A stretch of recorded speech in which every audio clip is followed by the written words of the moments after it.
Esto fue iniciado por un psiquiatra llamado Stephen Porges de la Universidad de Indiana en Estados Unidos, ¿no?, que diseñó un modelo neuroanatómico para representar de mejor manera la compleja red del estrés, llamada la teoría polivagal. El punto central es el sistema nervioso autónomo, que está estructurado de manera jerárquica y reacciona de modo distinto dependiendo de los estímulos clave de seguridad y peligro. En la parte superior del nivel nervioso, se encuentra el sistema de compromiso social. Este Porges le puso este nombre, un poco extenso, porque es donde interviene el nervio vago, abdominal o ventral, que es fundamental para los contactos sociales. Este influye en el oído medio, que filtra el ruido de fondo para facilitar la audición, pero también afecta a los músculos faciales, así como a la laringe, o sea, por lo tanto a la voz, y a los latidos del corazón. Esta rama parasimpática del nervio vago nos permite responder rápido a nuestro entorno y relacionarnos deprisa con otras personas. En el nivel medio, el organismo determina por medio de la sensación en los nervios si hay un peligro inminente y lo comunica al cerebro. Si de ahí no llega el aviso, entonces el sistema simpático entra en acción, desplazando la influencia calmante del sistema nervioso parasimpático. Pone en alerta al tronco y a las extremidades y activa el reflejo de huida. Si por alguna razón huir no es una opción, el reflejo de lucha va a ser el que toma el control. Nos sentimos presionados hasta llegar al estrés. El corazón se acelera, la presión arterial aumenta, la respiración se vuelve más rápida y superficial.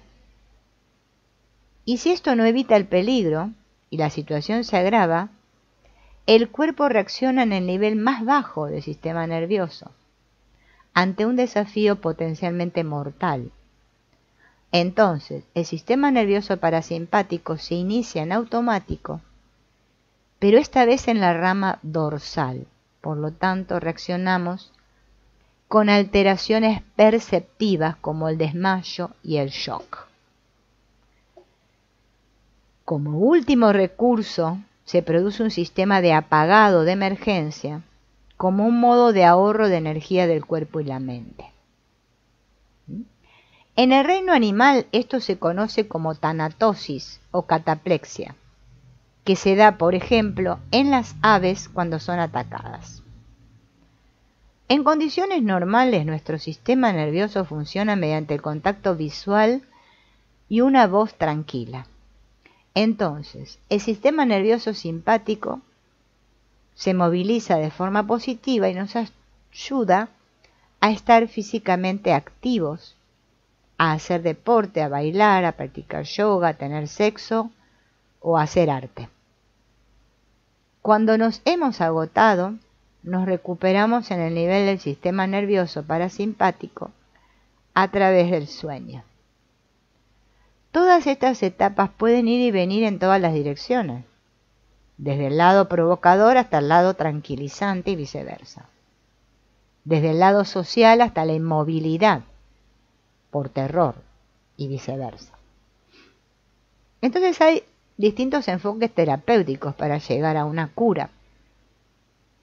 Este señor, Stephen Porges, el de la teoría polivagal, encontró en sus experimentos que la música, en el rango de frecuencia de la voz humana, evoca emociones positivas. En la experiencia, las personas, ¿no?, que están sometidas a este estrés crónico, tienen como, digamos, síntomas o enfermedades la presión arterial alta o el síndrome del intestino irritable, artritis, dolores de cabeza, Y muchos piensan que, bueno, tomándose una copita de vino o no sé, tomándose algunos medicamentos, no sé qué, o desconectándose, yéndose de vacaciones, qué sé yo, lo que sea, eso se va a curar, va a desaparecer el estrés, ¿no? El estrés fue descubierto, cuando aún todavía no se le llamaba estrés, por el fisiólogo estadounidense Walter Cannon. Este fue el señor que descubrió el estrés y después se le llamó estrés, ¿no? Él observó las consecuencias traumáticas de las experiencias de la Primera Guerra Mundial en los soldados, ¿no? Porque notó que algunos de los soldados revivían una y otra vez este estruendo de los cañones en torno a las trincheras, como si estuvieran de nuevo ahí, y reaccionaban a esto con miedo e insomnio. Hubo otros que desarrollaron temblores severos, así que Cannon estudió las diversas reacciones físicas a las situaciones de alarma y concluyó que el cuerpo se estresa en forma refleja con el fin de ser capaz de reaccionar a las amenazas. De este modo, la presión arterial se incrementa, el corazón late más rápido, el tono muscular aumenta, la digestión y el cerebro se apagan y el sudor brota. Un húngaro llamado Hans Selye fue el que acuñó el término estrés y amplió luego este modelo hacia una adaptación física indeterminada a los estímulos externos. También incluyó, ¿no?, que dentro de la vida cotidiana moderna todos estamos expuestos a un bombardeo de muchos estímulos y tenemos que reaccionar a un ritmo cada vez más acelerado. Vieron que hoy en día las personas, la mayoría vive estresada, ¿no?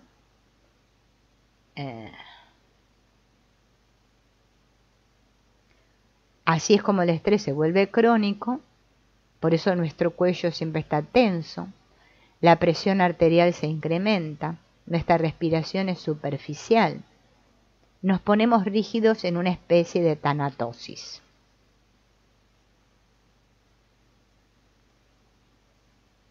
En los años 70, el cardiólogo estadounidense Herbert Benson encontró un método para introducir la respuesta natural contra el estrés, al que hoy en día le llamamos chill out en inglés, y lo llamó respuesta de relajación, relaxation response.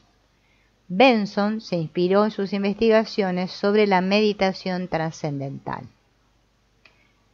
Demostró que ésta incrementa la cantidad de cannabinoides endógenos en el sistema nervioso, lo cual reduce la presión arterial y el tono muscular, haciendo que el corazón lata más lento y aumente su capacidad de adaptación al estrés. Las mediciones de ondas cerebrales muestran que las frecuencias del cerebro también cambian en las personas más relajadas. En este caso el cerebro cada vez más con las ondas teta y beta, que de lo contrario tienden a ocurrir durante el sueño. En esa misma época, otro especialista, John Kabat-Zinn, tomó prestadas técnicas de respiración y ejercicios de concentración en la meditación, al mismo tiempo que los despojó de su componente espiritual para ponerlos al alcance del mayor número de personas, y hoy en día sus métodos conocidos como el mindfulness, o en español también reducción del estrés basada en el mindfulness, cuentan con practicantes en todo el mundo, ¿no? Aprender a percibirse a uno mismo, o sea, conectar conmigo, con mi cuerpo, tomar conciencia de mi respiración, de la tensión muscular en mi cuerpo y todo esto, es parte de la curación interior, porque esto ayuda a autorregular el cuerpo. Bien. También ayuda a aplicar en el cuerpo compresas, o sea, paños húmedos y fríos. ¿Por qué? Porque cuando yo al cuerpo le pongo paños fríos, ese choque frío cede ante el calor agradable que se extiende de lo más profundo, porque el organismo empieza a trabajar contra el estímulo de la temperatura. Actúa de una manera sedante. Tiene un efecto relajante y activador al mismo tiempo. Compruébenlo, van a ver que es cierto, ¿no? Si ustedes, qué sé yo, están muy cansados y pues empiezan a poner paños de agua fría en las piernas, ¿no? O en los brazos, o en la cara, ¿no? Van a ver cómo eso los relaja. Bien.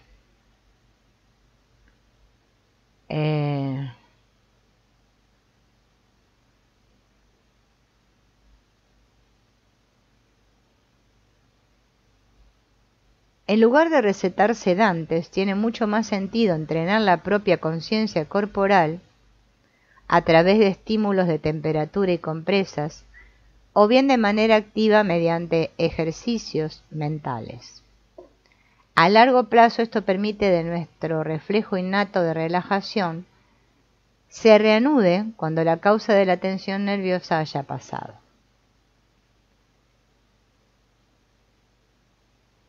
Bien.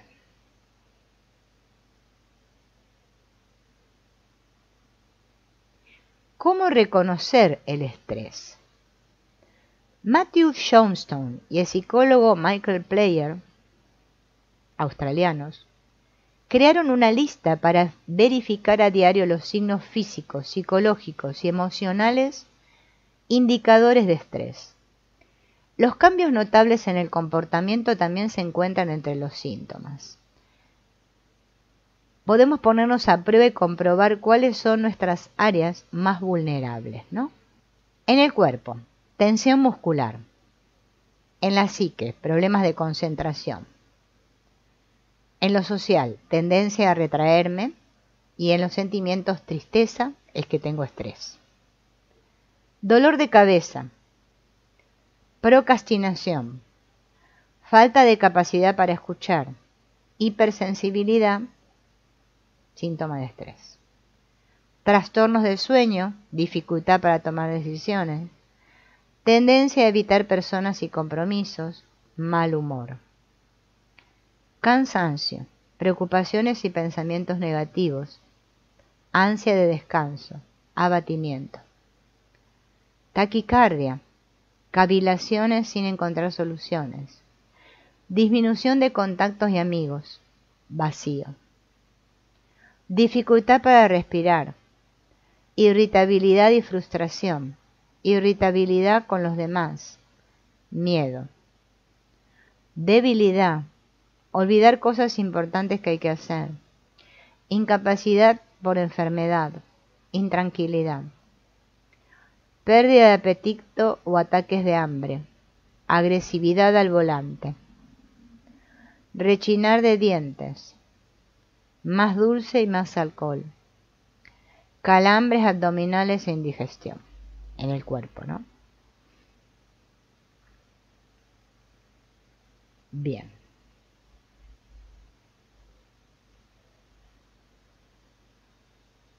La psique y el sistema inmunitario.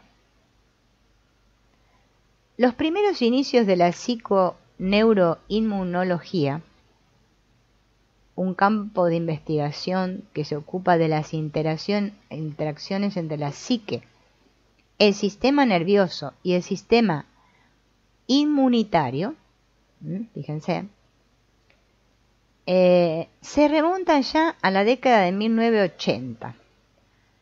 Una psicóloga llamada Janice Kielkot-Gleiser y un inmunólogo, Ronald Gleiser, que querían comprobar si los resultados de los experimentos con animales podían trasladarse a los seres humanos, y en efecto también en los estudiantes del sistema inmunitario se debilitó en una situación estresante.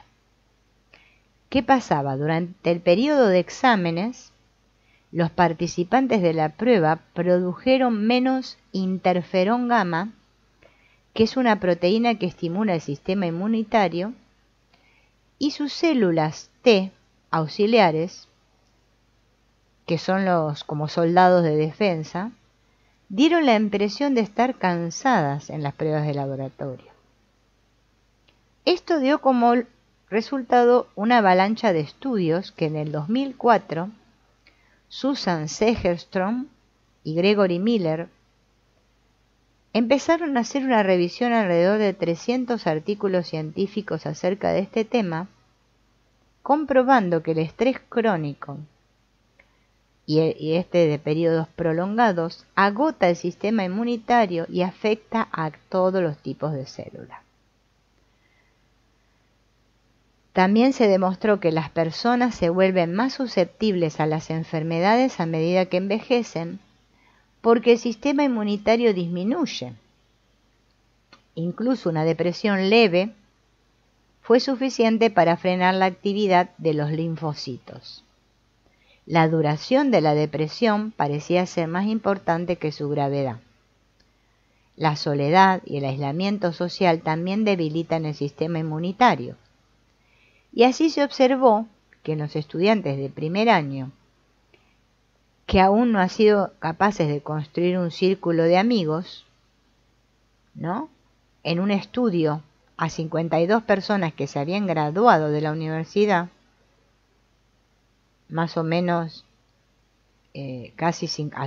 hacía casi 50 años, se les preguntó sobre sus biografías y sus experiencias intensas de felicidad, pero también acerca de sus tristezas, sus miedos, su ira. Y a medida que iban escribiendo sus respuestas se medía la actividad cerebral. Luego le dieron una vacuna contra la gripe y durante los siguientes 6 meses se revisó de manera constante el sistema inmunitario. ¿Cuál fue el resultado? Los individuos que describieron muchas experiencias positivas tenían un sistema inmunitario más fuerte. Una de las tesis es que la actividad cerebral en la corteza prefrontal, los recuerdos positivos, se perciben en un lugar diferente al que se perciben los negativos. Y esto repercute en el sistema inmunitario a través de un sistema de neurotransmisores. Las enfermedades tumorales, o sea, los tumores, son provocados por el estrés crónico. Una y otra vez ocurren como resultado de eventos emocionales masivos como el divorcio u otro trauma emocional. Otra experiencia muy común son las enfermedades infecciosas, como los resfriados o la gripe, que atacan siempre cuando el organismo está agotado. Sigmund Freud era en realidad un inmunólogo, pero él no lo sabía. Dice Fulvio de Aquisto, profesor italiano de inmunofarmacología en la Universidad Queen Mary en Londres. Este investigador ha estudiado los paralelismos entre el sistema emocional y el inmunitario. Él es un defensor de la inmunología afectiva. Las dos áreas, argumenta, mantienen una estrecha relación y sirven para adaptar nuestra vida interior a las circunstancias externas. Pueden tener un efecto regulador muy positivo, pero también podrían descarrilarse y entonces volverse contra el mismo organismo. O sea, son plásticas y cambiantes. Él compara el sistema inmunitario innato con una personalidad extrovertida, mientras que entiende el sistema inmunitario adquirido como introvertido, y al mismo tiempo responsable de la construcción de una memoria inmunológica en la que se graban las huellas de vida. Un metaanálisis ha demostrado que los rasgos del carácter se reflejan en patrones inmunitarios muy específicos. Por ejemplo, las personas especialmente conscientes tienen menor cantidad de proteína C reactiva y por lo tanto una menor resistencia a la inflamación. Mientras muchas de estas relaciones entre los estados emocionales y las partes del sistema inmunitario, las células y también los neurotransmisores han llamado la atención y se continúan estudiando. Al parecer, el sistema de defensa del organismo es capaz de distinguir con gran precisión entre los cuerpos extraños que hay que eliminar y las consecuencias del estrés, e incluso produce sus propias sustancias de señalización para este fin. Esto abre la posibilidad de proporcionar algún día una vacuna para las personas propensas a padecer enfermedades mentales.